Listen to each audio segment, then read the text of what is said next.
বানাইয়া আনলাম। আল্লাহ রসুল সাল্লাল্লাহু আলাইহি ওয়াসাল্লাম যখন মিম্বরত তশরিফ নিলা তখন যে ফিলারো যে খাজুরের গাছ আল্লাহ রসুলে আশ্রয় লইয়া খুতবা দিতা গাছে খান্দন আরম্ভ হল। যে গাছের নাম হয়ে গেল উস্তুনে হান্নানা। এমনভাবে খান্দের শুকনা গাছ থেকিয়া পানি বাহির হইয়া যায়। সাহাবাই কেরাম হলে খান্দন শুনয়, শুধু আল্লাহ রসুলের সন্ত্রা তা নয়, শুকনা গাছে খান্দের সাহাবাই কেরাম হলে শুনয়। আল্লাহ রসুল সাল্লাল্লাহু আলাইহি ওয়াসাল্লাম মিম্বর শরীফ থেকে তসরিফ নিয়ে গাছরে জানাইলা, হে গাছ তুমি এখানে খাচ্ছ কেন? গাছে উত্তর দে, আপনি আমারে সারিয়া যাবার কারণে আপনার বিচ্ছে দিয়ে আমি খান্দিয়া। আল্লাহ রসুল সাল্লাল্লাহু আলাইহি ওয়াসাল্লামে ফরমাইন, হে গাছ, আল্লাহ রসুলে গাছরে মাতেইটা ভার্তা ফাতর দে মাতেইটা ভার। এ গাছ আমি তোমারে জানাই দিয়া, তুমি যদি চাও তাহলে যে বাগান থেকে তোমারে খাটিয়া আনা হয়েছিল এই বাগানও আবার নিয়ে তোমারে রাখিতে বইব। অন গাছ হইবায়, খাজুর ধরবায়, আর মানুষ এবং পাখি যারা আছে তোমারে খাইব। আহমদে মুজতবা মোহাম্মদ মুস্তফা সাল্লাল্লাহু আলাইহি ওয়াসাল্লামের আল্লাহর যাতে ক্ষমতা দান করছে, শুকনা গাছ রে জিন্দা করার ক্ষমতা আল্লাহ তার নবীরে দান করছে।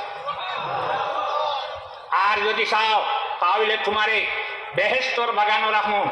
বেহেশতর বাগানও রাখার পরে তুমি খেজুর ধরবাই। তোমার খেজুর আমার উম্মতর অলিয়হল যারা জমিন থেকে বিদায় লইবা তারা হইবা। এ গাছ তুমি এখন হও আমারে কোন দিকে যেতে? গাছে উত্তর দেই, ইয়া রাসূলুল্লাহ, আমারে দুনিয়ায় খেজুর বাগানও না রাখিয়া বেহেশতের বাগানও রাখি দেই। আপনার উম্মতর অলি হলে আমার খেজুর খাইবা। এখন বেহেশতর বাগান খাইতে হইলে যাওয়া লাগবে উফরে গিয়া। আল্লাহ রসুল সাল্লাল্লাহু আলাইহি ওয়াসাল্লামে ফরমায়, হে আমার সাহাবীরা, আমার যে ঘর হুজরা আর আমার যে মিম্বর রাখা হয়েছে মাঝখানো তোমরা একটা গাছ বানাও। গাছ যতটুকু লম্বা অতটুকু গাছ বানাইলা। বানানির পরে আল্লাহ রসুলে খেজুরের গাছেও জাগাত রাখলা, মাটির নিচে রাখিয়া হইলা, হে খেজুরের গাছ, আমি তোমারে বেশতর বাগানও রাখলাম। আমার উম্মতর অলিয় হল যারা জমিন থেকে বিদায় লইবা তারা তোমারে খাইবা। এই অলিয় হলর ব্যবস্থা আল্লাহ রসুলে রাখিয়া গেছেন। এখন বেহেশতর বাগান এখান ফিরে হইল। বুখারী শরীফের হাদিস কইতাম যদি থাকে না, আমার সামনে কানপুর সাহেব রহমতুল্লাহ আলাইহির সুযোগ্য নাতি আব্দুল বাসির চৌধুরী সাহেব আমার সামনে বইয়া হাদিস পড়িয়েছেন, তালেবায় পড়িয়েছেন। যদি থাকে না আমি আমার বাদে তাই আমার দরবার না করবা। আজ আমি ইনো আবার বেশ দিন হয়েছে না, মাত্র 50 ইংরেজিতে। যখন 50 ইংরেজি হয়েছে তখন এলা হইতে সাহস পাইছি। আজকে কিন্তু একটু সংকোচ ভাব আছে, যদি থাকে না। রাসূলুল্লাহ ফরমায়, মা বাইনা বাইতি ওয়া মিনবারি রাউদাতুম মিন রিয়াদিল জান্নাহ। আমি যে ঘরে বাস করি আর আমার যে মিম্বর রাখা, এই মধ্যখানের জায়গা যেটা আছে এই জায়গাটা হইল বেহেশতের টুকরা।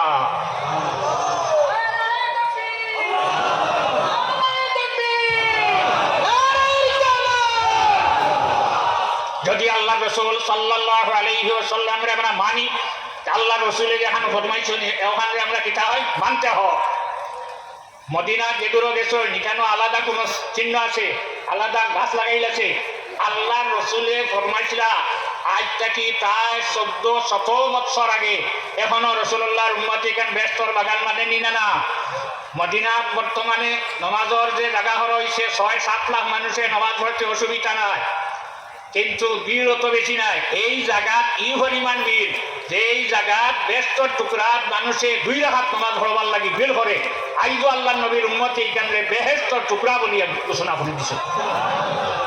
আল্লাহ কামুল হাকিমিনে আমরা আমল করার তৌফিক দান করবো আর আউলিয়া কেরাম হলর দরজারে আল্লাহ বুলন্দ হলকো সারাই হকো আমিন সাল্লাল্লাহু আলা সাইয়্যিদিনা মাওলানা মুহাম্মদ ওয়া আলিহি ওয়া আসহাবিহি ওয়া সাল্লাম আমিন আল্লাহুম্মা আল্লাহ আপনার এত বন্ধা হল দুখান হাত তোমার কাছে খালি হাতাইছে আল্লাহ আপনার হাত খানে আজ আপনি খালি মুখ মুসাইয়ে না আল্লাহ আজকের হওয়া প্রথম সরি ওয়াজ মাহফিল সিন্নি দেওয়া হয়েছে সারাই কবুল ফরমা আল্লাহর এই সমস্ত সব আহমদে মুজতবা মোহাম্মদ মুস্তফা সাল্লাল্লাহু আলাইহি ওয়াসাল্লাম রূহে পাকের উপরে হাদিয়াতান পৌঁছাই দাও तमाम আউলিয়া কেরাম হল আরওয়াহে পাকের উপরে পৌঁছাই দাও কানসুর সাহেব রহমতুল্লাহ আলাইহি রূহে পাকের উপরে পৌঁছাই পাঁচজন সাহাবাদা লইয়া আরম্ভ হয়েছিল আল্লাহ সাহাবাদা রুহের উপরে সওয়াব দেয় আপনি পৌঁছাই দাও আল্লাহ একজন সাহাবাদা জমিনে রাখিয়া গেছেন হায়াত বাড়াই দাও আমরা দুয়ার জায়গা জমিনও বাকি রাখো কিয়ামত পর্যন্ত ঠান্ডুর জমিনে অলিও হল আপনি বাকি রাখিও আল্লাহ